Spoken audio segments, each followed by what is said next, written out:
পঞ্চগড় জেলার দেবীগঞ্জ উপজেলার প্রাণকেন্দ্র দেবীগঞ্জ চৌরাস্তা। এই গুরুত্বপূর্ণ সড়ক দিয়ে প্রতিদিন চারদিক থেকে অসংখ্য যানবাহন চলাচল করে।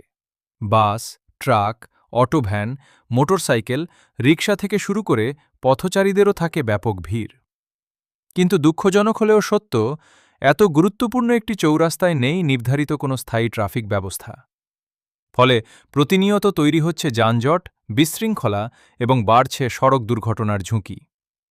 যখন চারদিক থেকে একসাথে গাড়ি আসে, তখন কোনো নিয়ন্ত্রণ না থাকায় চালকরা যে যার মতো চলাচল করে। কখনো অল্পের জন্য বেঁচে যাচ্ছে পথচারী, আবার কখনো ছোটখাটো দুর্ঘটনা ঘটছে প্রতিনিয়ত।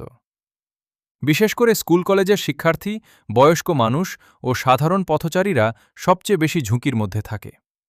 একটি ব্যস্ত চৌরাস্তায় ট্রাফিক ব্যবস্থা না থাকা মানে হল যে কোনো সময় বড় ধরনের দুর্ঘটনার আশঙ্কা তৈরি হওয়া।